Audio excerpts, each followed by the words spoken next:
Welcome to the real world. My name is Cameron. Thank you so much for joining us on this episode 71 of the Real World Podcast. We're talking about the new Hunger Games movie and our favorite dystopian sci-fi film. Thank you so much for coming back to the channel. If you're new here, hit the like button, hit subscribe, hit the bell so you get notified of all our videos. We are all about movies here. I've got that huge Blu-ray collection behind me, so we talk all about movies all the time. We are ranking our top 3 favorite dystopian movies. We're going to also review the new Hunger Games film. But as usual, we're going to kick things off with movie news.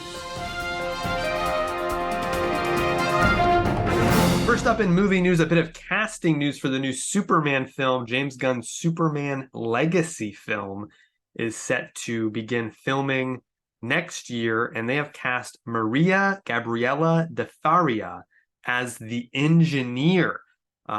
Little known character in the comics. She is part of the group called the Authority, which is sort of a darker version of the Justice League. And so she's going to be a really interesting new character we've never seen on film before in this new Superman movie. We don't know if she's the only villain. We don't know if the rest of the Authority team will show up or not, but we'll have to keep our eyes out for more casting news coming in the days ahead. Finally, James Cameron's The Abyss is coming back to theaters. It's also getting a 4K release, finally, along with some of James Cameron's other popular movies for the first time on the HD format, including Aliens and True Lies. A lot of fans have been waiting on these movies for a while. They will be available to purchase on March the 12th. The Abyss will arrive in theaters on December 6th. On December 8th, we know that we will get the latest film by Hayao Miyazaki from Studio Ghibli. It is called The Boy and the Heron.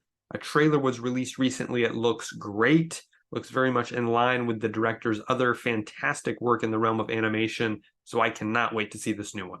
Over at Marvel, there's been a bit of a shakeup. Daniel Destin Cretton has left the Avengers film, The Kang Dynasty. He is now going to work on Shang-Chi 2, which of course he directed the first Shang-Chi movie, so I'm very excited to see what he does with the sequel. Who's going to direct the next Avengers movie?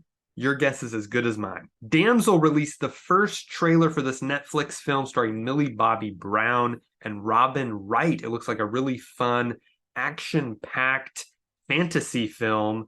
Definitely check out the trailer. Let me know what you think. I'm actually really excited about this. I think this could be a really fun and interesting movie. Rebel Moon released a new trailer, and they released a trailer breakdown and Q&A with director Zack Snyder. Definitely check this out if you're a fan of Snyder's work. If you're a fan of sci-fi, this movie looks like it's going to blow you away. I am definitely very excited about this. It's my most anticipated film of the year and of next year, because part 2 will come out in April. So very much looking forward to this one. Let me know what you think in the comments below. All right, that's it for movie news. Let's jump into our discussion on dystopian films with 2 very special guests. Joining me on this discussion again is Bert. He's back. How you doing, man? Hey, glad to be back. Yeah, great to have you. And also joining us is Josh. Hey. Hey, thanks for having me. Glad to be here. Absolutely. We're excited to talk about the new Hunger Games movie. Josh and I got a chance to see it, so we're going to review that quickly. And then we're going to jump into our favorite dystopian movies. Dystopian movies, for those who don't know, basically, dystopia is any kind of society that's oppressive or totalitarian in nature, in a society where there's great suffering among the citizenry. And so that's kind of what we're looking at, kind of sci-fi dystopian films. And there's quite a few of them, too. So it should be a lot of fun. But first, let's kick it off with the Hunger Games, this new Hunger Games movie that just came out to theaters. It is a prequel to the Hunger Games trilogy, or quadrilogy. I guess there's technically 4 Hunger Games movies, split the last one into 2 parts. But this one is what happened before. It's the 10th annual Hunger Games is the main setting, whereas in the original films, we had the 75th annual Hunger Games. So going back quite a ways in the history of Panem, Francis Lawrence returned to direct it. He, of course, directed Catching Fire and the 2-part Mockingjay film. And so he's coming back. We've got basically an all-new cast. including Tom Blythe. We've got Rachel Zegler. There's Peter Dinklage is in there. Viola Davis, Jason Schwartzman. A lot of good actors there. So let's just give us our quick kind of non-spoiler thoughts. I'll start us off. I really liked it. I didn't like it as much as the other Hunger Games movies. That may be because I did read the other books and I did not read this book. That could have something to do with it. It's a pretty long movie. It's 2 hours and 38 minutes long. And I did start to feel the runtime. I felt that there were some scenes that did drag on a little bit too long. There's quite a bit of dialogue in certain scenes that I found getting a little boring, but I did really enjoy the performances. The acting across the board is great. This young actor, Tom Blythe, who I mentioned, I've never seen him in anything, but I thought he was really compelling as the lead, playing the role that Donald Sutherland played in the original films, President Snow.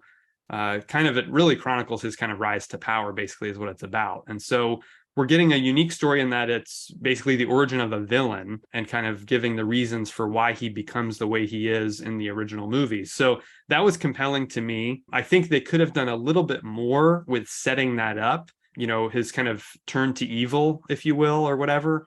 And so I think they did a fairly good job with it. Rachel Zegler was a standout too. She was really, really great in this role. Very kind of much a rebellious free spirit type of a character, and found her, just magnetic to watch on screen. And then all of the supporting cast are wonderful. So, Jason Schwartzman is doing a great job playing the father of Stanley Tucci's character in the original films, which was great. Peter Dinklage I found to be great in every scene he was in. I kind of wanted more of him. And same with Viola Davis. I mean, just a great actors there in all those roles. So I found the performances to probably be the strongest aspect of the film. The visuals are good. I would have rather gotten another director to kind of get his stamp on this franchise. I get why they bring him back because he's already familiar with the world and he did a great job with those other movies, but I would have just rather seen someone else's take on it. I wanted just kind of a fresh perspective. So that is something I think they could have maybe improved on. I think, again, the editing, it could have been edited a little bit tighter. Although they do show the story unfolds in 3 parts, and I like that kind of idea of it being, 3 separate parts, and we're getting this guy's kind of whole life. Like I said, there's a prologue that shows him when he's younger, which is really cool. So they did a lot that I liked. The music is good, production design, visual effects are all really solid all the way around. So definitely, I'm giving it a positive review. I gave it 3.5 stars. A really solid movie, definitely worth watching, especially if you're a fan of the other films. I think you're going to get a lot out of this. So overall, I really enjoyed it. Josh, why don't you give us your take on this new Hunger Games movie? Yeah, I really liked it. I think I maybe enjoyed it a little bit better than you did. I need to watch the last 2, part 1 and part 2 again. It's been a while and I didn't really like it the first time I watched part 1, but I think I liked it better than I remember liking either of those 2 movies. I still think the Hunger Games, just being the OG, is a bit better, and then Catching Fire is still the clear winner here out of all of them for me. But I agree with what you were saying. Like the cast they all did an excellent job, and especially from the one unknown and then Rachel Zegler, Blythe and Zegler, they were both really good in their roles. And like you said, she just had that magneticness about her that you're just watching her every time she comes on screen.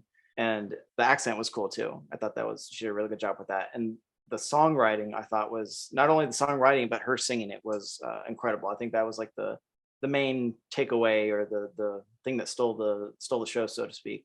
Which I knew, you knew from West Side Story that she had a good voice, but like, my goodness, she could do a music career if she wanted to. But yeah, I thought I definitely enjoyed it. I think, like you were saying, it's weird because it's like everything we're seeing before the stuff we know. There's some aspects which maybe we'll get to later in a spoilery discussion, but there's some aspects that are maybe not as exciting as later because we're seeing the beginnings. But I did like that 3-act structure as well. I thought it was interesting, but they needed that. They needed to preface it like that. Otherwise, it probably would have gone over not so great towards the end. But yeah, it was exciting. I had a good time. It was an enjoyable watch. I thought the descent to like showing him become who we see him later, I thought they really did a good job with that. Felt it was probably one of the more compelling descents that I've seen in film anyway. At least when you know what's going to happen and you're just watching to see because usually sometimes you don't know the character's bad or that they're going to be bad, and so you're not necessarily watching for all the little things. You're not watching for the descent each step on the way down, but in this case we are. So I at least for something like that, I thought they did a good job still with it. And I haven't read any of the books or this one for the Hunger Games, but just from what you can see in it, I think I'm imagining this book is probably really good. Story structure wise, I have some good things to say about this as well. Great. Do you have a star rating on that? 3.5, 4. I don't know. Whenever I'm split between, I like to go lower. So I guess we'll stay at 3.5. That way, when I rewatch it and I probably like it more, then I don't feel. Then I'm like, oh, easy 4. Gotcha. Now it is time to jump into our top 3 dystopian movies. This is going to be a fun discussion. We didn't really put too many rules on it. We kind of shared with each other, certain rules that we had in mind. We didn't all follow the same rules. So we kind of just generally, dystopian movies, again, movies where there's great oppression, there's great suffering in the society. And it's more about kind of the society and breaking free of it or escaping it or, overturning it or whatever. So very much in line with a Hunger Games type of a feel, is kind of what we were going for here. So, all right. So yeah, before we jump into these honorable mentions, Josh, I know you and Bert and I wanted to talk quickly about kind of dystopian movies and kind of our journey over the past week or so with these movies. What do you got? Well, I thought it was really interesting because, we've done all these like different genre stuff before, but I don't know, this time it was different. I think it's just the nature of dystopian films. Cause like I was looking at the list I'd made beforehand before I'd watched anything new. And I was like, these are good. I don't really want to watch any of them. I was like, I'm not really feeling like maybe it's just like the breadth of looking at all these dystopian movies at the same time and just kind of like that weight of it kind of looking back at me. I'm like, I don't know. I'm not super enthused about rewatching these. So I started with a more happy one. But what I thought was really interesting and what I wanted to ask you guys too is I found myself like as I'm watching through several of these in a relatively short time frame, I found myself like my mood just really altered and was just kind of down, honestly. So I was wondering if maybe you guys felt affected similarly with all these dystopian films. Not really. I think probably because of what's going on in my personal life right now. I've got family in town where Thanksgiving's coming up. So it's a pretty happy time right now for me. But yeah, watching some of these, some of them I didn't get to watch. There were a couple that I watched that I hadn't seen that were pretty intense. Yeah, and brutal and hard to watch. So yeah, I definitely got that feeling when I was watching a couple of these. So yeah, I kind of felt that a little bit, but maybe not quite as much as you. I think also because some dystopian films do have a really happy ending, like you were mentioning. It's true. And others don't, though. So yeah, it's kind of a mixed bag for me. Bert, what are your thoughts on this? Movies are escapism, and when I'm watching a film, obviously I like to get in the mood of the film I'm watching. Mm-hmm. I actually really like dystopian films. It's one of my favorite genres. So I didn't feel any effects afterward necessarily. Music's the same for me. Like I kind of like some sort of darker, moodier music. And, sometimes someone, listens to what I'm listening to. They might say, why do you listen to such depressing music? I don't know. I'm happy. I feel good. I can escape from, the rest of my life, I guess. Mm-hmm. That's it. But yeah, no, I wasn't picking up on that too much, but we're here for you, Josh. If you want to talk. Thank you. Yeah, I think it was just like kind of like an espresso shot, except it was of dystopia. Right. I hear you. Bert, did you have anything you wanted to add to this discussion here? Just a couple comments on dystopian films. I find that a lot of them are kind of like a social experiment. You know what I mean? And I like those. I like social experiments in general, like the idea of those. Like a world where everyone can hear your thoughts, and so you're like, oh, that's interesting. Let's see what happens to people when they experience that. Right. So Yeah. a lot of them are like that. I wanted to mention that. Most of them are often a social commentary. Either on race or class struggles. So that it's kind of one extra level that you're thinking about while you're watching them. I think that's one of the reasons why I like them, Yeah. And then, so for me, when I made my list, I decided to throw out films involving the apocalypse for some reason, just because there's just so many. I felt like I could narrow it down quite a bit by excluding some things. I also didn't really lean into films involving AI and robots. We kind of just did a podcast about that. So for the most part, I stayed away from those. I also stayed away from monster and alien attacks and no zombie films. So just to kind of narrow, believe it or not, there were still so many to choose from. Yeah. So anyway, that was kind of my own parameters that I set for me. Yeah, and I really liked those parameters, so I pretty much stuck to that as well. Same. I didn't really branch out much further. I think there's some crossover with the apocalypse stuff, because yeah. how much of an apocalypse did a war just happen? Like, was it literally like the end of everything and there's only a few people left? Like, I viewed away from that. But I think there is a little bit of overlap with like an apocalyptic event happens and then a dystopian comes from that. I think that's usually how dystopian films work. So that's kind of what I was looking at. Josh, you said you were the same way. Yeah, like a good example of what you were just talking about, like Love and Monsters is a really good example of a post-apocalyptic film, but I wouldn't necessarily say it's a dystopian film because, like you said, like an end of the world event happened, but there wasn't like a totalitarian government, or like, I mean, there was suffering and people are all in hiding, but it doesn't have the same kind of feel necessarily that dystopian movie does. So I made those distinctions as well, kind of like you guys are talking about. Exactly. Yeah, dystopian is more about, like we were saying, the society. Like there is still a society, a functioning society, but there's just a lot of oppression and okay, good. So it sounds like we're all on the same page here. Are we ready to jump into honorable mentions? Sure. All right, Bert, why don't you kick us off? What do you got? Well, as I was kind of putting these together, a very common theme occurred within already the parameters that I had. And so a lot of my honorable mentions fall under this type of film, which I'll call it blissfully unaware. And that's where these people are usually controlled by a government or whoever's in power, and they're led to believe that they're living sort of this idyllic, carefree life, when actually that's not the case. And then it's usually when somebody deviates from the plan, and then everything gets actually much worse. It's almost like you're better off in the construct, because once you decide to open your eyes to what's going on, everything gets terrible for some reason. And then a common side effect of being blissfully unaware in these films is that you're usually zapped of all your emotions, right?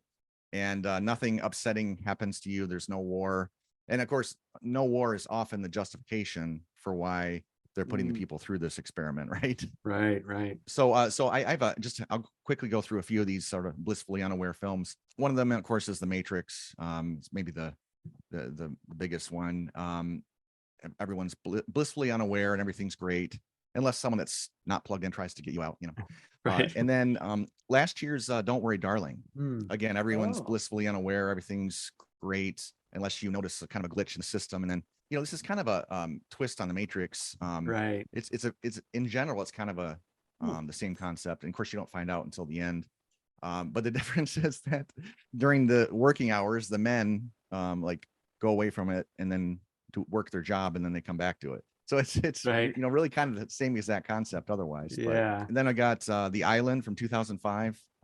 Everyone's blissfully unaware. Everything's pretty great until it's your turn to did you want to comment on that one? That was one of mine. Yeah, this is a really, it's actually one of my favorite Michael Bay movies. I just, of course, Ewan McGregor is one of my favorites. Scarlett Johansson is great in this. It's got a great style and look to it, that typical Bay kind of very flashy style. And so that was one I wanted to mention because it is one that I do enjoy. It's kind of one of those, they're having to escape from this dystopia that they're living in and discover the outside world and that whole thing. So that's a good one. This next one is not one you typically think of with this dystopia, but I want to talk about The Truman Show and just get a couple comments from you guys about that. Maybe here in The Truman Show, the lead character is blissfully unaware, doesn't know he's on a TV show, and most everything is great until it kind of starts to fall apart. But what's interesting is if you take sort of the concept of Truman and add a lot of people, then you have Pleasantville, essentially, right? Because they're blissfully unaware, their characters on a TV show, most everything is great until a couple outsiders show up and spoil the party. Good pick. And then Equilibrium, everyone's, I guess you could say, blissfully unaware. I mean, they're just completely void of emotion. but as long as they take their daily supplement, they're perfectly content, I guess you could say. Right. One I Contently just unaware. yeah, one I watched recently is called The Giver, and it's this happy society. It's kind of like what we have in Pleasantville, where everybody's happy, right? And then exactly like in Pleasantville, they sort of use color and black and white and color to sort of show the undoing of it. And it's also, in a way, The Giver is kind of like Equilibrium, because they're also taking this daily supplement, which keeps them programmed, right? Yep, exactly. Yeah, I had to bring this up too because I read the book and I was just fascinated by it, and I thought the film adaptation was excellent. Jeff Bridges, Meryl Streep are wonderful here. So yeah, that one is definitely worth watching, and definitely an impactful one that has a lot of deep themes and things you can think about afterwards. So yeah, that's a great one. Yeah, and then I think I have at least one more here. In the Village, everyone's, I guess, blissfully unaware. Everything's not great because the people in power like to scare the crap out of the villagers every now and then, just to sort of make sure they're compliant, right? Right. and the Village also is one of those, interestingly, that is not like a futuristic kind of thing. It's actually, Yeah. well, it's staged in the Right. past, right? Like 100 years Right. ago or 200 years ago. Right. Most of these films are usually like a futuristic kind of situation. Yep. Exactly. Yeah. Good pick. Good pick for sure. Josh, you want to give us a few of your honorable mentions? So I will comment on the Truman Show, because out of the ones you mentioned, that's one of the few of them that I've seen, at least the ones that you were both talking about. And that one is really good. It definitely, I don't know, it's just something about it kind of sticks with you, and you're just like struck by it. Just I don't know, the way everything works and the way he's reacting to everything, both in when he doesn't know and then when he does find out. And it's a really entertaining movie, but it also has some really interesting themes to think about as well. So that's definitely one to check out. Yep. I had 12 Monkeys on here, Ready Player One, both Divergence, or both the main two films. I haven't seen the other, whatever happened to it, Allegiant or something.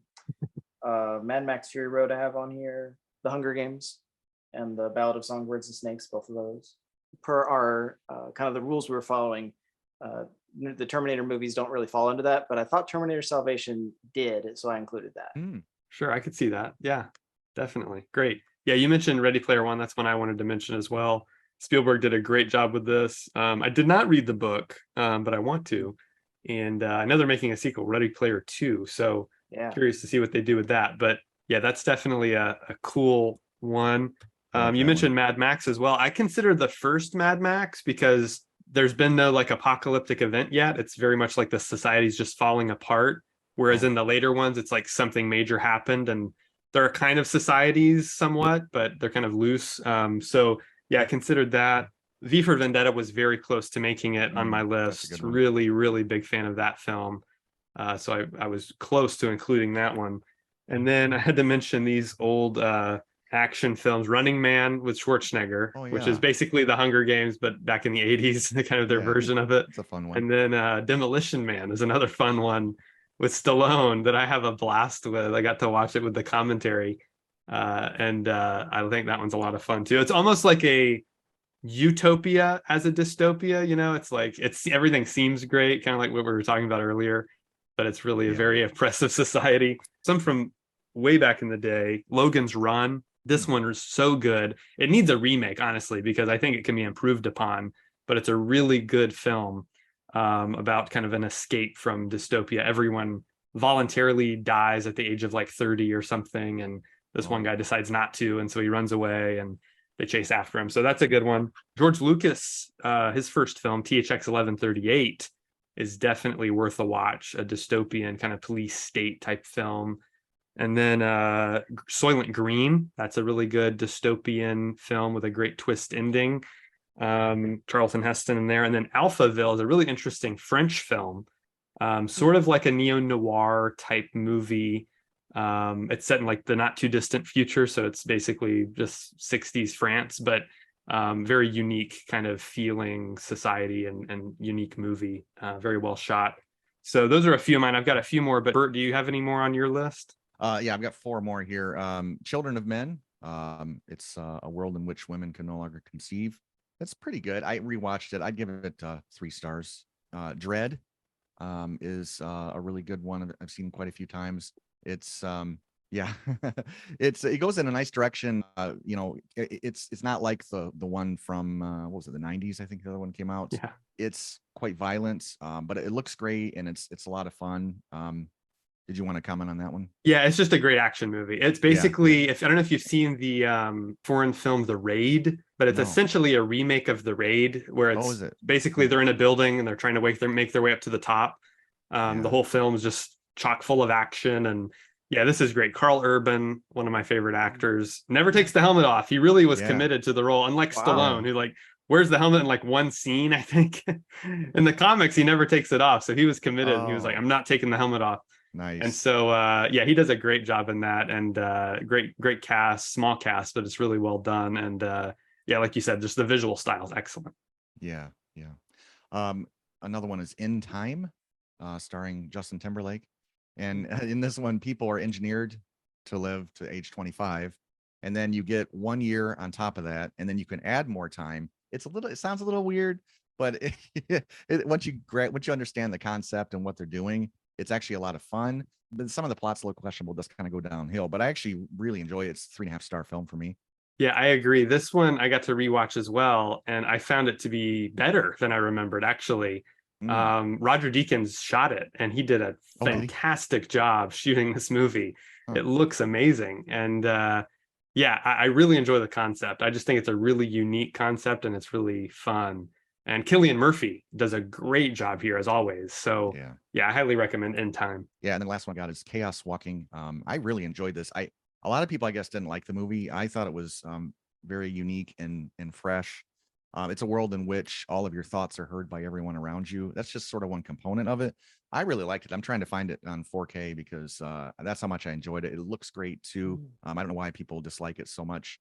And then there's a bunch of others. Like I said, this is one of my favorite genres. There's a lot of horror movies that sort of have like a dystopian slant to them, but a lot of them are like 3-star. But I like them because, again, there's sort of these ones. There's sort of like a weird social experiment. They're not always great films though, but there's a lot of those. And then a lot of the ones I mentioned before are top 100, in my top 100 movies of all time. But I just didn't want to feature them on my top 3 for various reasons. So I just want to mention that too. So like the ones that are in my top 3 aren't as good as some of the ones my honorable mentions, if that makes sense. Gotcha. Josh, did you have any extra you wanted to mention? Yeah, a few. I forgot about Chaos Walking, but I think I don't think I like it as much as you do, but I liked it more than most people, I think. So I wasn't down on it. I enjoyed it. I liked it. I thought it was good, not great. But I have the Maze Runner trilogy, both that and the recent Planet of the Apes trilogy, and each one of them are better than the previous entry, which is unique. Blade Runner 2049, Cloud Atlas, which doesn't get a good rap kind of unfairly, but you kind of need an explanation before you watch the movie, in addition to a content warning. My goodness. Book of Eli, and I think the only other one that I didn't mention yet was Serenity, which is what I'm wearing the shirt for. Oh, nice. So great. It's not really a dystopian. I mean, technically it is, but it plays more like a space western, but it has that dystopian like structure to it. Right. As far as the world and society. Sure. So I countered it. Great. Last couple for me here. One is Elysium, which I think is good, not great. Again, it's one of those that I think is worth a watch, but it isn't one of the best, I would say. But I wanted to bring that up. And then Alita Battle Angel. I think this is a great movie. Really enjoy this. This was another one close to making my top 3. If I was doing a top 5, it would probably be in there. But yeah, this is a great one. Desperately need a sequel to this one, which there's rumblings it's going to happen one day. Yep. So hopefully it happens soon. But yeah. All right. Last one for me is Escape from New York. This is one of my favorite John Carpenter, Kurt Russell collaborations. They collaborated several times. And this takes place in the year 1997, which it was made in 81. So it was in the future then. But it's basically a future where crime gets so out of hand that they have to wall off Manhattan Island and turn that into a prison. So every prisoner, every crime that's committed, it doesn't matter if you've just got a speeding ticket or if you're a murderer, you get thrown into Manhattan Island and you have to survive. And so Snake Plissken, Kurt Russell's character, has to go into New York in order to rescue the president whose plane has crash landed in New York City. So it's a very fun idea. It's kind of bonkers, but it's really fun. It's got a lot of good action in it. It's very low budget. This was right after he did Halloween and those movies. So really fun. This is my favorite character Kurt Russell's ever played. He's just like a really cool dude. Wow. And so, yeah, it's a lot of fun. This is one I've watched numerous times. This is another one that was very close to making it in, just barely didn't. So that's it. Alrighty, folks, that's it for honorable mentions. Now it's time to get into our top 3. Each of us have our own separate list of 3 movies we think are the best representatives of the genre of dystopian film. So Josh is going to kick us off. What do you got, man? At number 3, I have Snowpiercer. Oh, great one. Great one. Have you guys both seen it? I have seen it. Yep. Okay, good. Whew. Okay. I can talk spoilers. Okay. Because it's definitely one of those movies, if you haven't seen it, it's best to go in as blind as possible just because there's so many layers to it. Going cold. Yes. So for those who haven't seen it, it's based on a graphic novel about dystopia where the world froze over because they were trying to stop global warming, and all the survivors are stuck on this train, and it's kind of like the classism of the high society rich people towards the front of the train, and all the plebeians in the back of the train, kind of struggling for life. And that's where the movie starts. So yeah, if you haven't seen the movie, skip forward to the next chapter because I'm about to go in spoilers and you don't want to hear them. This is such a weird movie, and I love it. Yeah. It's kind of infamous in our family's house because I showed it to my sister and her husband, and like the movie was done, they both like looked over at me like, what did you just show us? What did we just watch? This was the worst thing ever. And so I'm on like the other side of the spectrum where I'm like, this is so weird, but it's the best thing ever. Right. It's so crazy.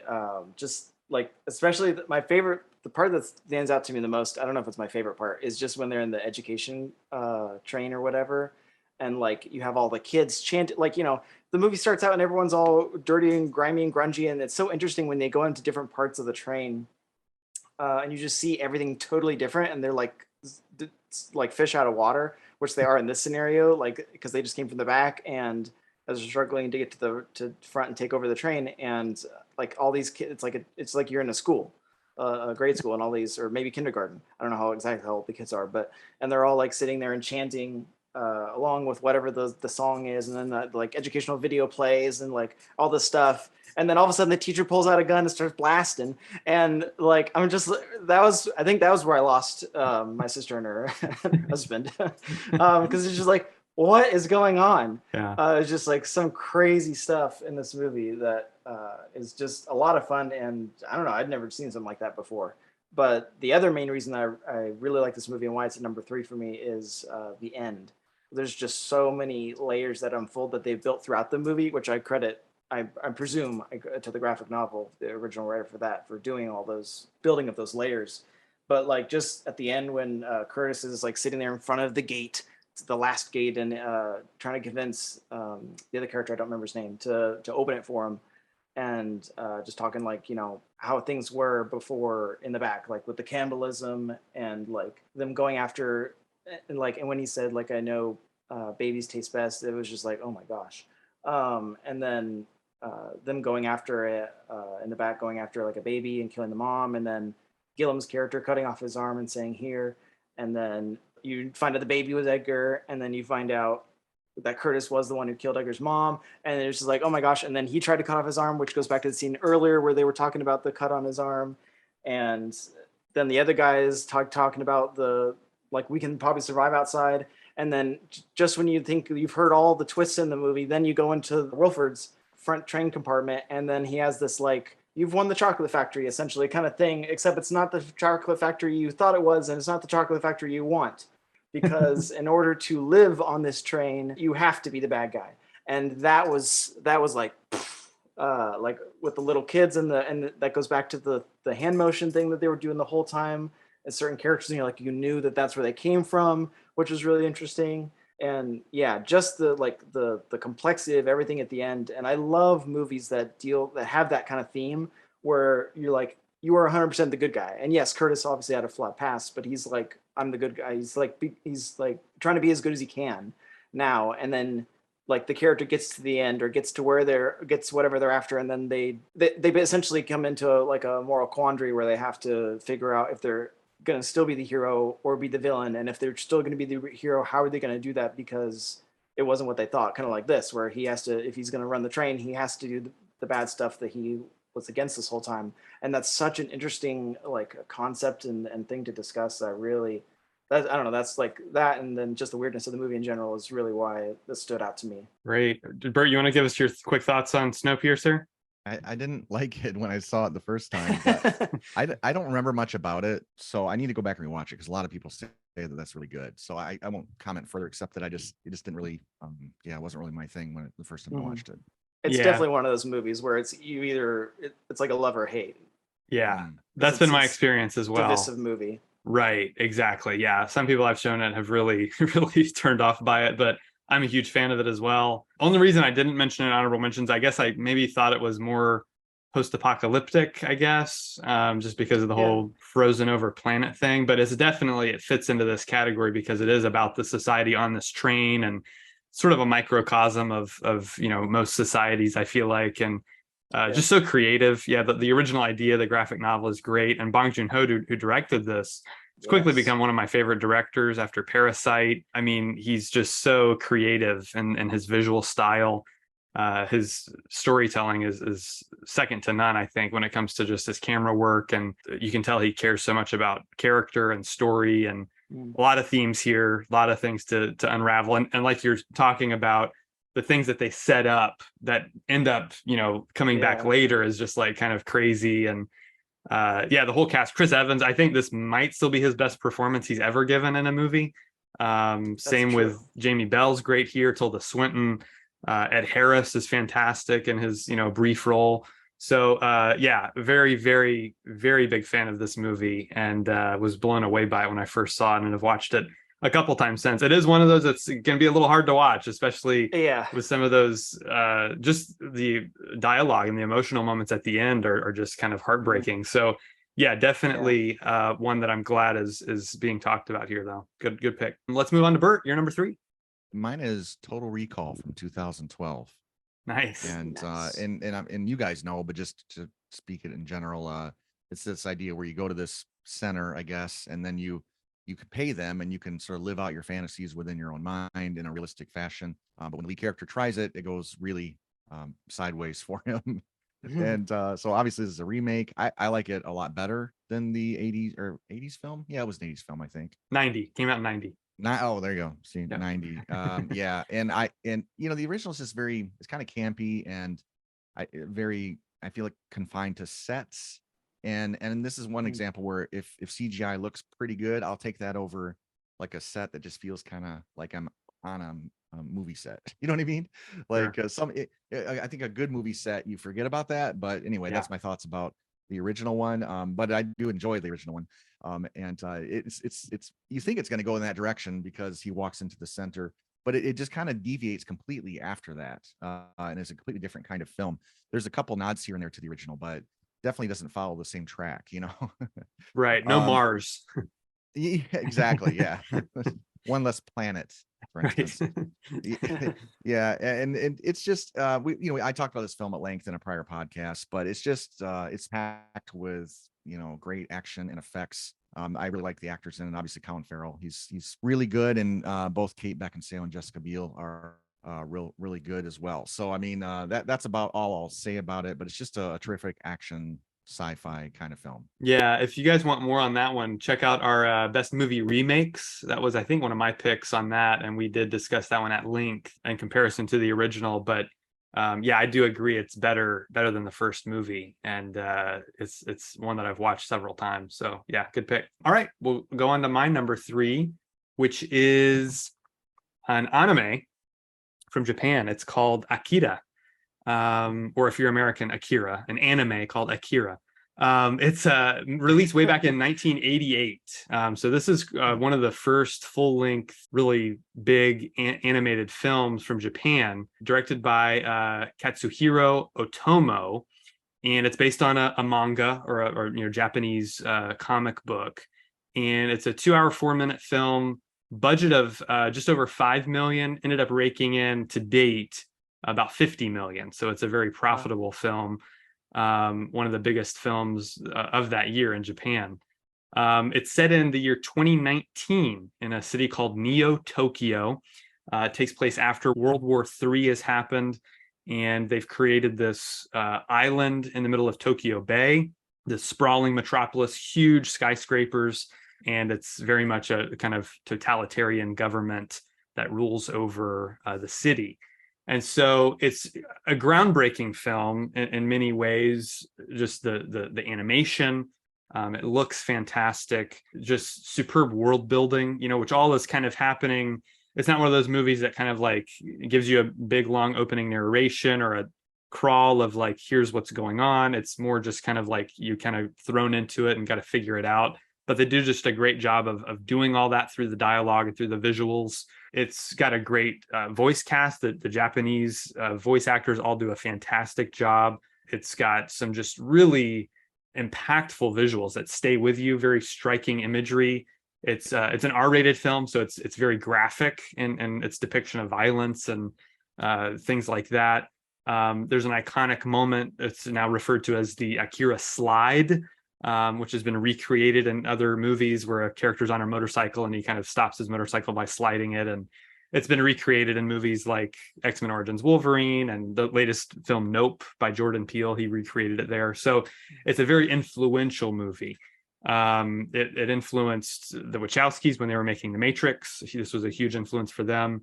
It influenced Christopher Nolan on Inception, is one that he cites as being inspired by this film. The Spider-Verse movies, very much inspired by this.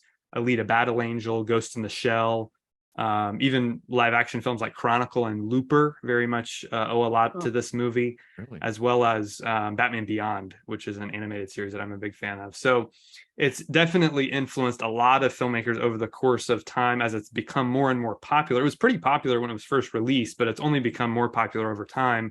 Been re-released into theaters. It's got, the Blu-ray now. It's got a 4K version. So it's a movie that stood the test of time, certainly. And it's just got a lot in there. I mean, it's really about a friendship between two characters. They're in this kind of like rebel biker gang who are kind of fighting the system a little bit. And one of them gets captured by the government and gets experimented on, and all this crazy stuff starts happening. I don't want to give away too much, but it's very much about friendship, but it's also about betrayal. It's about, oppression and corruption of power is very much a big theme here as well. So very much worth a watch if you haven't seen it. I rate it 4.5 stars. It's one of my favorite animated movies of all time. So highly recommend it. Have either of you guys seen it? Bert, have you watched this one? No. How about Josh? No, unfortunately. It's been on my watch list for a while. It was just one of the ones on this watch list I couldn't get to. Gotcha. Yeah, definitely check it out. Like I said, it's an older movie, but I think it holds up extremely well, as most animation does, especially one that's this detailed and this just intricately made. It's really phenomenal. Great soundtrack too on it. So highly recommend Akira. All right, now we're on to Josh's number 2. All right, so number 2, I have one of the movies you just mentioned that took influence from Akira, is Alita Battle Angel. Nice. So this is one of those that I just instantly loved from first seeing it. And when I mentioned earlier that I started with a happier dystopian movie, this is the one that I meant. Right. Because I was just looking at everything and I feel like this is probably the happiest dystopian movie maybe ever. I don't know. But that's not because it's not dystopian. That's not because the world isn't grim and everything, but that's because Alita herself and Rosa Salazar's performance, just imbuing the character with such optimism and idealism and stuff like that. But yeah, can't wait for the sequel. This is a really, really fun movie.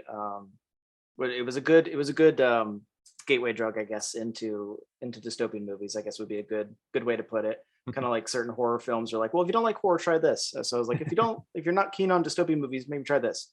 Right.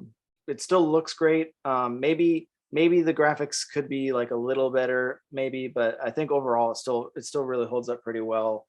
and it's just like a really interesting world. And because she's lost her memory, we're kind of seeing it through her eyes and experiencing it as she's experiencing it, which is always fun to kind of go along with the character as they're on a journey like that. And it also makes for kind of ease of world building and explaining things, because the character doesn't know either, and it just makes it like really natural. And you're not like, here's a big block of script of exposition we're gonna dump now.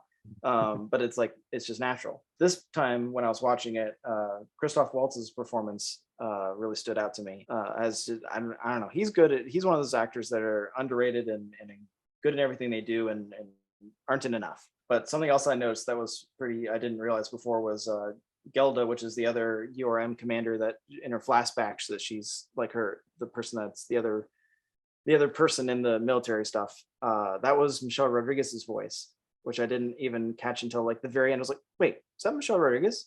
So that was a cool little tidbit there. They got to give us a sequel. It's just such a fun world. And even though it's dystopian, there's just, I don't know, it's like imbued with so much hope just from the youth, I guess you can say, from Hugo, even though he's kind of mixed bag, morally speaking. But I feel like this movie has a lot of emotional depth as well. And just between not just like him and Alita, but even between the parents, Jennifer Connelly and Waltz's characters. Like there's a lot of emotional depth in there as well, which I just thought was I don't know, it was like a full-bodied movie, so to speak. A lot of round characters. Great stuff. Yeah, that's a great pick. Like I mentioned before, it was close to making my list because I've only seen this recently, and yeah, I was pretty blown away by it. What Robert Rodriguez was able to do, the technology is incredible that he utilized to make the movie. I think it's one of the best motion capture performances ever. Rosa Salazar, just fantastic. Great action sequences, just really dynamic the way he shot all that. I forget what's the name of that sport they play? I want to call it rollerball, but that's another movie. You're close. Motorball. Motorball, yeah. It's great. It's really fun and fun to watch and really exciting. And yeah, we just need that sequel, man, because it sets up such a great follow-up film that could just be phenomenal. So yeah, I'm excited of what they do with that in the future. But yeah, excellent choice. Was it Tom Hulkenberg that did the score for that? I think it was. Yeah. Yeah, yep. He did a good score with that too. Like as you were talking about the end, I'm remembering the end tune on there, which he's looking up in the sword, runs the sword up at up there. Right. Yeah. Bert, any thoughts on Alita? Yeah, isn't it produced by James Cameron? It was. Mm-hmm. Yeah. So it's one I avoided for a long time, and I mean that title, because of Alita: Battle Angel. I don't know. I thought this is going to be so bad. And what did it for me actually was there's a 4K and 3D package that comes together, and it dropped last year to like $8, and I'm like, wow, now's the time to do this. So I did, and yeah, I was really blown away. I couldn't believe it. And talk about exceeding expectations. Yeah, definitely. Yeah, it kind of went under the radar. It didn't get a whole lot of attention when it first was released, but I think since then it's grown in popularity very quickly. So yeah, like I said, hopefully that sequel. Right, exactly. I was gonna say, Bert, like you mentioned with the title, I forgot, but I also had that same mentality, because you watch the trailer and it's like trying to be all epic and everything, and then it's like Alita: Battle Angel, and I'm like, what? This looks like it's gonna, I thought the same exact thing. Like, this is gonna be horrible. What is this? This looks so dumb. Like, it looks like they tried to make it this thing and then they called it that. Like, what are they doing? It looks like it should be a B movie. Right. Yeah. Kind of like Baby Driver, the don't judge a movie by its title. Right. As I also did. Right. Great stuff, guys. We on to Bert now. You're number 2? Yeah, I've got Mad Max Fury Road at my number 2. Nice. And I'm really glad I rewatched this one. I liked it a lot the first time, but I don't remember liking it this much. I just, from start to finish, I was just enchanted by this. Maybe it's because the first time I didn't really know what was happening, and it's obviously very confusing, and I think it's supposed to be that way. And I should mention too, I haven't seen the original Mad Max films, and I want to. So I'm not going to really compare it to those, but I really like how you're not sort of spoon-fed what's happening, and yet you can still figure it out, and it's enjoyable when you do, but the audience, just like Max, is kind of thrown around, and you don't really know what's going on or how to sort of deal with what you're seeing. There's not even that much dialogue, actually, and so to be able to accomplish that, it's just so rewarding too in the second viewing, because then you kind of know what's going to happen, and then you can just sort of get into the excitement and just sort of enjoy it. The look of this film, it's like there's a candy coating over the lens. I mean, it's just so beautiful to look at. The special effects are great. The practical stunts. I mean, these might be the best practical or the most fun practical stunts for no reason. You know, you've got car stunts, people jumping, people swinging off of cars. I mean, it's like Cirque du Soleil, you know, within the film or something. In fact, wow. they should probably, you know, do Cirque du Soleil should come out with their Fury Road performance. There's also a terrific score that I noticed on the second time watching, and the sound design, the direction, the editing. It's just all top notch. It's weird enough to make it interesting, but not so much that it puts you off too, because that's kind of a fine line that some films have to tread. And then it's in 3D. It's great 3D presentation, but it's just a one of a kind film. I can't really think of anything else like this. Granted, I haven't seen the original, but at least in modern film, I can't think of it similar. Even ones that are set on sand, like there's nothing like this, right? Right. And it's just incredible. I actually gave it 5 stars on my second viewing. Yeah, I'm right there with you, Bert. 5 stars. This is a perfect movie. I mean, it's one of the most incredible film experiences I've ever had. I remember sitting in the theater for this because I didn't grow up watching the Mad Max movies. I guess I discovered them, I guess, when I was in my teens. I'm a huge fan of the original 3 films with Mel Gibson. Just great movies, great action films, great sci-fi flicks. They're just tons of fun to watch. And you know, again, practical stunts and real cars out in the desert. They're really doing all this stuff. But yeah, George Miller comes along, 30 years later, and he's like, all right, now I can really do what I wanted to do back then. And like, just goes all out. I mean, just absolutely insane what he did there. Yeah, really, really effective, but not just great action, right? Great story. I mean, there's really interesting characters here. What they're going through is interesting. You very much feel for Furiosa and her whole story. It's really her story. It should have been called Furiosa Fury Road, Furiosa Road. She has a movie coming. I mean, her movie's coming, right? That's right, the prequel. Yes. Yeah. Anya Taylor-Joy's going to play the role, taking over for Charlize Theron. Oh, really? Okay. Yeah. So it'll be her much younger. Okay. So I'm curious what they're going to do there, but yeah, this is just great. Yeah. I mean, it's Tom Hardy's best. You know, he's in a mask, grunting, you know, as usual, and he just does a great job with it. You know, that's his thing, and he nails it.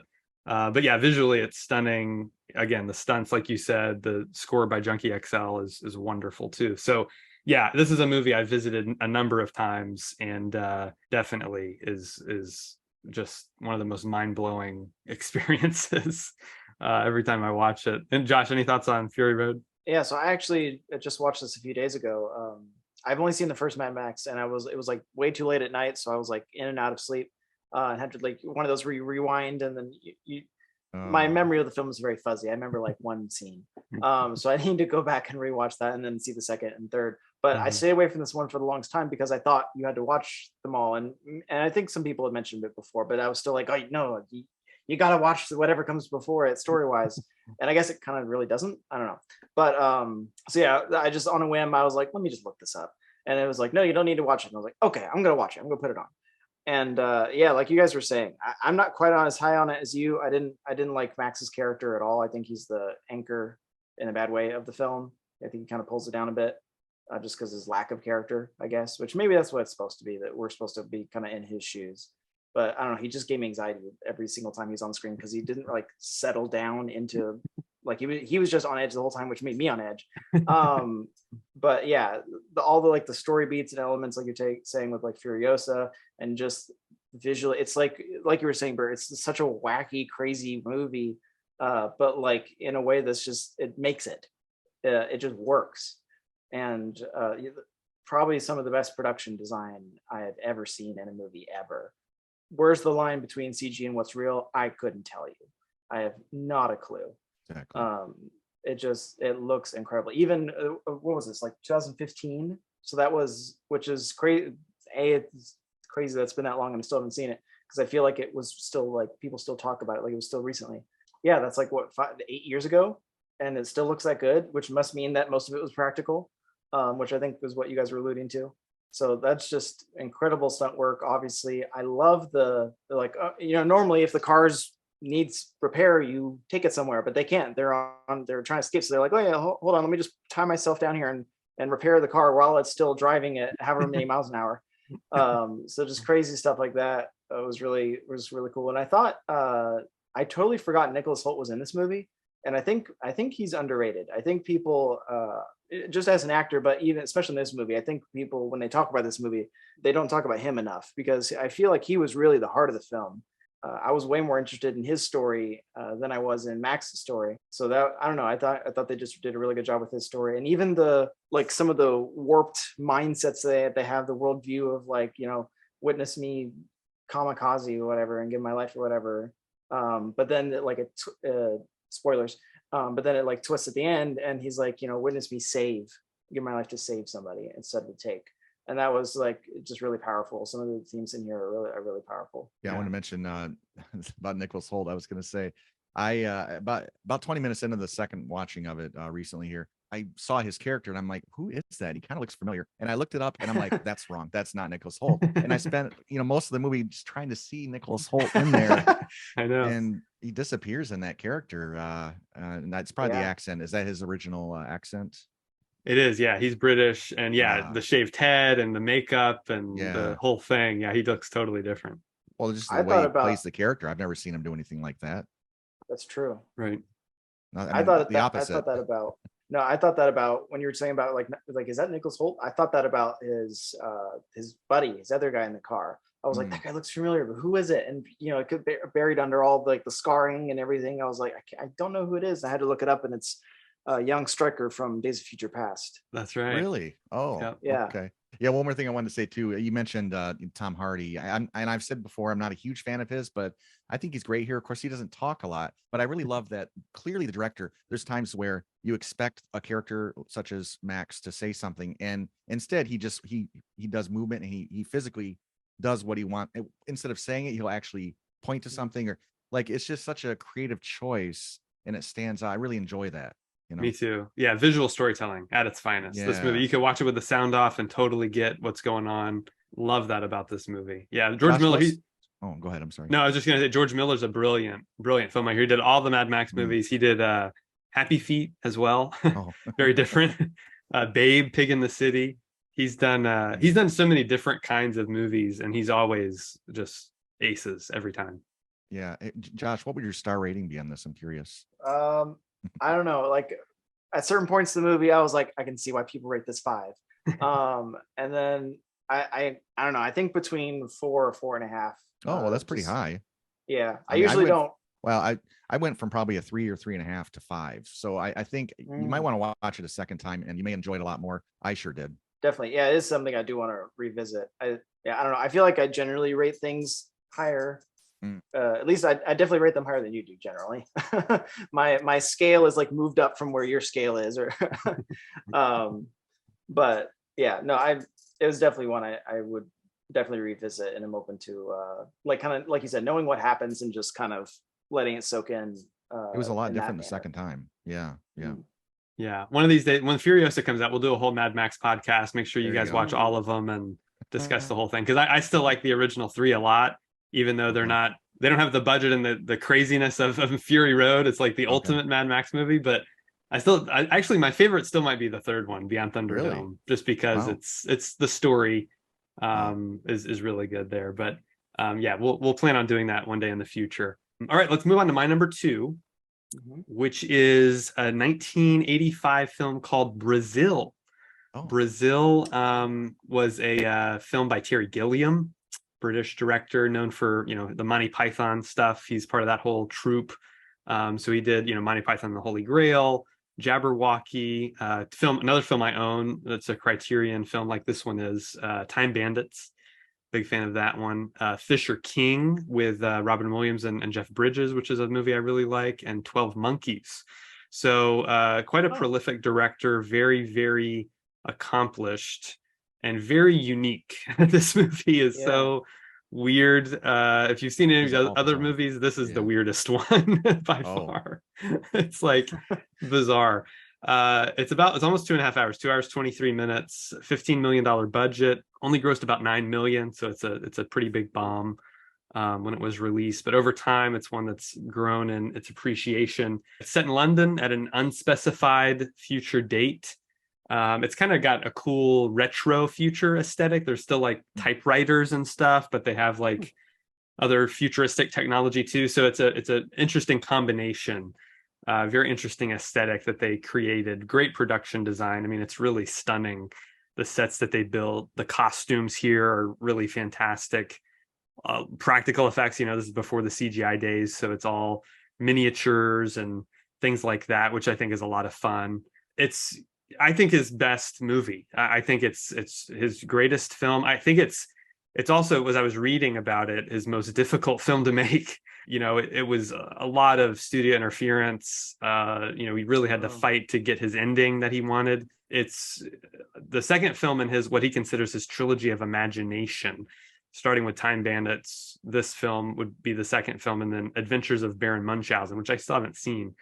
I want to watch that one, but it's calling it the trilogy of imagination is great because it's very just creative what he's doing with the world, with the characters and how they interact, and the kind of journey we go on with the character. He says his trilogy of imagination is about the craziness of our awkwardly ordered society and the desire to escape it through whatever means possible. So this is one of those kind of escape from dystopia movies. This character finds himself in a very difficult situation that he needs to escape as quickly as possible. And it's Jonathan Pryce is playing the main role here. And he's an actor I really like. I think this is his best film role.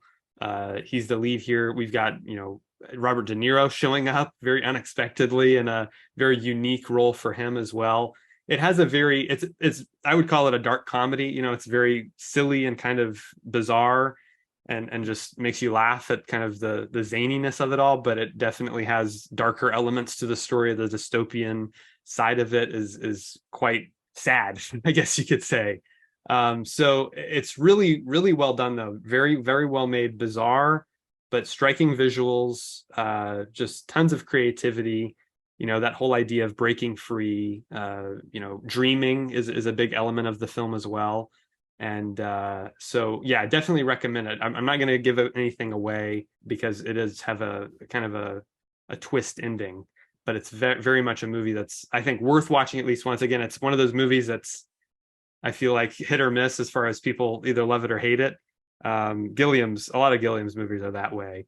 But Bert, have you seen this, Brazil? No, I haven't seen that one. Okay. But what I will say is that Gilliam, like saw the Fisher King. I saw it when I was pretty young and didn't understand at all what they were trying to do with the movie. I started 12 Monkeys once upon a time, didn't really like it. I'd kind of put Gilliam, because I've seen little bits and pieces of his films over the years, right? And I'd put him kind of in the category of like Wes Anderson. Like he's got some great concepts, but I don't know that it actually forms like enough cohesiveness to where I can actually enjoy the film because they're always so out there. Yeah, I gotcha. Josh, have you seen this? I have not. No, it was another one on my list that I didn't get to, but I know like its reputation preceded it, so it was up there. I just couldn't get to it. But I have seen Monty Python, which was good, and 12 Monkeys, which I really liked Brad Pitt's performance in that. I think he did a really good job. And then I think that's the only ones I've seen of his. Wasn't Time Bandits mentioned? Isn't that like Time Bandits was one of his. Isn't that another movie? Isn't that like there was like a child and parent relationship and they always showed them Time Bandits or something? Maybe. It's coming back to me, but that sounds familiar. I don't know what that is, but I think you might be right. Well, anyway, but no, I need to see Brazil. That's definitely I don't know. I think I guess like these were the weirder movies, so we'll see. I presume I will like it, and I like Jonathan Pryce. Who I know from Pirates. And it's the kind of British stuff, the British humor, which sometimes works for me, sometimes doesn't. British humor. Yeah, a lot of people do. So I think you might enjoy it. Okay, so that's it for our number twos. Bert, we're on to your number one. What do you got? I have Minority Report at number one. Oh, nice. Yeah, and this film we talked about a little bit before in the past, but it's just one of my favorite all time. I think it's my top 30 all time films. John Anderton is this pre-crime cop in the late 21st century where technology can predict crimes before they happen, but then he becomes the target when he's identified as a sort of a future killer. It's so many aspects of this film are just so incredibly perfect. the story, the action, the acting, Janus, that's all I need to say. Janus, his lighting is so good, so otherworldly. And the depth of the themes that are brought up. It is pretty dark at times, pretty grim. But it's just so much to provide for multiple viewings to get a lot out of. Colin Farrell's great. Tom Cruise, he's pretty good too. There's just some really exciting action. I love the world building. You get to see these cars that move on grids and stuff, and just a lot of very unique, great looking stuff going on here. Fairly believable tech, and it's just that philosophical quandary of arresting someone before they did the crime. That's always fun to kind of debate and that sort of thing. And we, Cam, I think we talked before about how some people criticize the ending for being too happy, wrapping up too quickly. I've never gotten that feeling. I'm kind of glad for a little bit of relief by the end. So other than the eyeball scene, this is basically a flawless, perfect film. You don't like the eyeball scene? It's just kind of. Or what about it don't you like? It's just a little too gross. Yeah, but it's kind of fun too. But it's just a little gross. Yeah. Yeah. Without that, we wouldn't have Peter Stormare in there hamming it up, which is a great moment. I do like him in it. Yeah. He's good.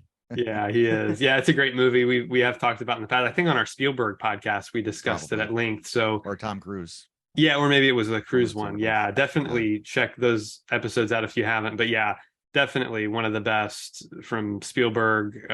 Just flawless direction there.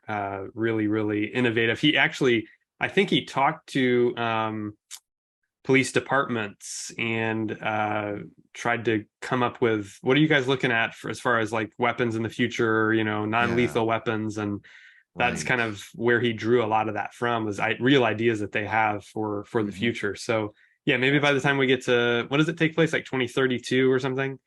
Maybe by then we'll have some of that stuff. But yeah, great movie. These films need to start saying like in the future. Like one of the films, I think Josh, you were saying it doesn't identify the year. Yeah, that would be a better way to go than to say 2032, because once you get there, it's like, I don't remember that happening. Yeah. Yeah. It's like nope. Yeah. Okay, great guys, let's go ahead and get Josh's number one. What do you have, man? All right, so number one, I think someone mentioned it earlier. I think Bert, maybe you did. My number one is Children of Men. That's my number one. Oh my gosh. Wow. We're on the same page. All right, so yeah, I don't know. Just from I think you recommended this film to me. Probably. And I didn't know anything about it, never seen anything with Clive Owen, didn't know anything about Alfonso Cuarón. So I was just like, and I knew nothing about the film either, which I think you said to just go into blind. Yep. Go into it blind. So, which is the best way to go into it. So again, if you have not seen this film, skip ahead. Yes. Because you do not want this spoiled. This is one of those that you do not want spoiled. Fantastic film. Yeah, the cinematography on this, which I know you're going to speak to as well, from Emmanuel Lubezki, who did Birdman, The Revenant, and Gravity. So he's got like a host of excellent. He's got a very good body of work for cinematography, but it's just fantastic. Those two oneers, obviously, with the attack in the forest and then at the end when they're trying to escape execution or Clive Owen's character is escaping execution, Theo, and he's trying to find a key, is just fascinating. And I remember the first time I watched it, I rewound it both times for both those scenes, because it was like a minute before I was like, wait, the camera hasn't changed. Wait, is this all one? And then I go back and I'm like, holy cow, how far did this go? And then of course it went on after that, after I realized, and it's just incredible camera work, especially in the band when it's in such a tight space, which obviously a little bit of movie magic there, but just incredible sequencing, the production design, everything really feels grim, and like even right from the beginning, with you get the story and everyone's kind of there, and then all of a sudden like the explosion and it just like really gets you into the movie right away. But even like right after that last big one, or where he's searching for key and then he finds her, and then like I just love I think maybe we were talking about it after I first saw it, and you mentioned hearing the baby cry, because that's all you like. In the mid, you got all the gunfire and everything going on. He can't find her. He can't find her, and then you hear the baby cry cut through, and you start to see as he's getting closer, you start to see everyone else realizing it too. And then just after he finds her, is getting her out, everyone just kind of like stops and is in awe. And even the soldiers, the British soldiers, all like camo and weaponed up or whatever, are in there. And one is like ceasefire, ceasefire, and just like I don't know. It's just a really impactful scene. You really just feel the weight of it, which was all in the whole movie building up to this point. It's just I don't know. It's just incredible movie. Yeah, it really is. Bert, do you want to give us your thoughts? You said you weren't quite as hot on this one as we are, so I'm curious what your overall thoughts were. Yeah, I enjoy it. I've seen it a couple times now. It is just pretty grim, and at times it's like I start to think, am I watching Saving Private Ryan right now? Because it starts to feel like a war film. Yeah. And so it's just a lot of difficult subject matter, and it's just not sort of like a light film that you pop in. And so I enjoy it, but 3 stars, not quite as high on this. But I get it. I mean, there's some great performances. I like the look of it. Everything is there. It's just the subject matter isn't the most entertaining for me. Sure. No, that makes sense. Yeah, I definitely get that. No, this is based on a 1992 novel by a guy named P.D. James, which I've not read, but I'd like to read. And yeah, like you said, Alfonso Cuarón comes in and directs. He's directed. Well, I've only actually seen, I think, 3 of his movies, but they're all just fantastic. He directed the best Harry Potter movie, Prisoner of Azkaban, Gravity, which is one of my favorites in recent years, and then this. And so it's an hour 49 minutes, so I don't feel like it's too long. Budget of 76 million, only grossed 70 million, so another bomb. Wow. Didn't really make any money, but again, over time it's grown in popularity, and it was hailed by critics. I mean, it was nominated for 3 Oscars, adapted screenplay, cinematography, and editing. Showed up on at least like 20 critics' top 10 lists of the year. Voted the 13th greatest film of the 21st century by 117 critics worldwide. So yeah, a lot of acclaim there. I think it came out at the wrong time. It came out on Christmas Day, 2006. It's like, Merry Christmas. Come on, let's bring the whole family out, see Children of Men. What were they thinking? I mean, it does have that kind of, they even make a joke about it, like Virgin Mary. Right, yes. It definitely has those themes. Tons of biblical themes here. That's what I love about it. It's tons of just allegory, and it's all really a metaphor for what Alfonso Cuarón found to be a sense of hope that was fading away in society. And so it's got a lot. There's a lot here to unpack. I mean, we could talk about this movie all day. So Theo means gift from God. So the title character, as he's kind of going on this journey from despair to hope, that's kind of what it's all about. Hope and faith versus kind of futility and despair. Jasper talks about that. He does. They talk about it directly a couple of times in the movie. The author based it loosely on one of the Psalms, Psalm 90, which I'll just read a portion of here. It says, "Lord, you have been our dwelling place in all generations. Before the mountains were brought forth, or ever you had formed the earth and the world, from everlasting to everlasting, you are God. You return man to dust and say, return, O children of man." So recommend reading that whole psalm. It kind of sums up what the movie's all about. But yeah, it's that whole idea of, again, hope and despair. And they talk about how, they don't ever actually address why this is happening, why, women can't conceive, or why the males are infertile. But they talk about, is it an environmental thing? Is it divine punishment that's brought up in the film directly? So it's, dealing with a lot of great ideas. The children obviously are our future and our hope for, the future. Theo's whole journey is a journey of redemption as well. And, the relationships throughout the movie kind of all talk to that. There's a great quote I wanted to mention as well from the author. He says, so it's actually a woman. Oh, she, okay. I'm sorry. I didn't know that. PD. I don't know why. Yeah, I looked it up because I was curious about the book.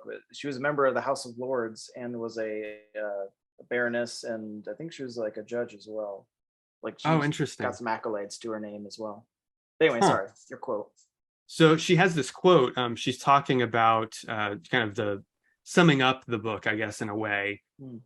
She says, "It was reasonable to struggle, to suffer, perhaps even to die for a more just and more compassionate society, but not in a world with no future, where all too soon the very words justice, compassion, society, struggle, and evil would be unheard echoes on an empty air."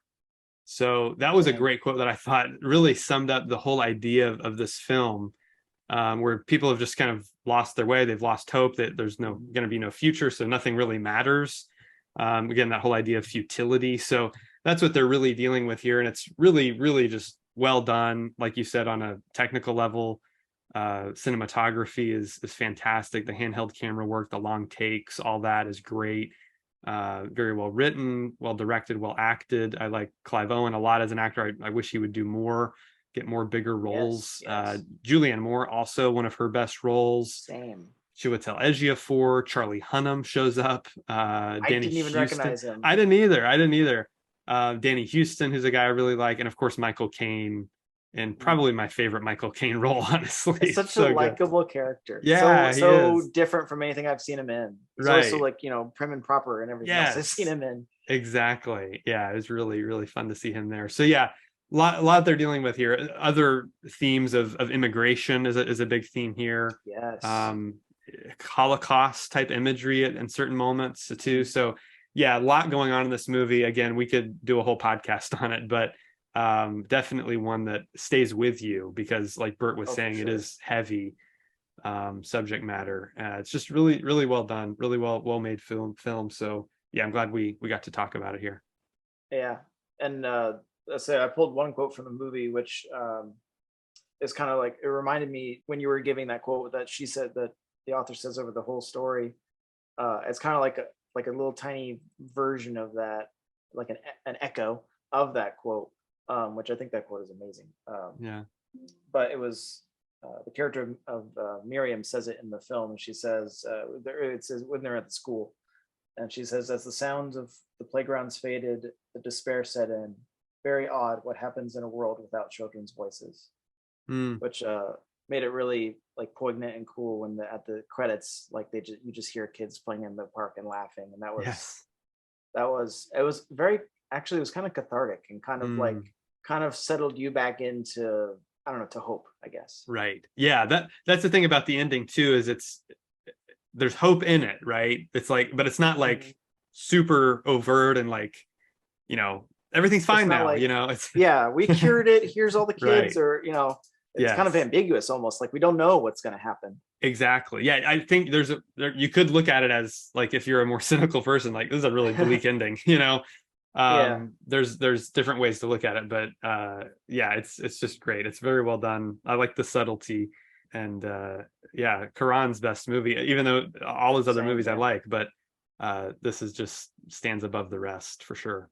Not only the filmmaking quality, like you said, but also, like you said, just the themes itself. And I feel like that's such a powerful match. Like, because often, like sometimes I'll be like, oh, I really love this movie, and I like it for like maybe the story elements, but it's not necessarily dealing with deep things, but I just enjoy the story.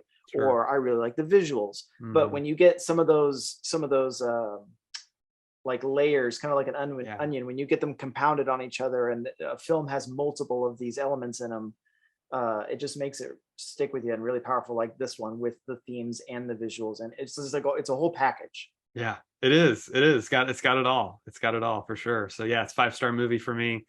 One of my favorites of all time. So yeah, again, very glad we got to discuss this one. It's one I've been wanting to talk about for a while. So as soon as you said, as soon as we decided, we're all three of us were like, okay, dystopian. Right. Like immediately, I went on and put in the list. I was like, number one, Children of Men. Okay, I got that out of the way. Yeah. Now I can figure out what the other two are. Easy. Right. The number one was easiest one of the top ranking films I've ever had to decide. Yeah, I agree. I was the exact same way. Yeah, the other ones were hard though. I mean, honestly, I had a hard time coming up with the other ones because, like we were talking about, there's so many different ways you could go with it, like the post-apocalyptic stuff. But there's a lot of good ones in this genre.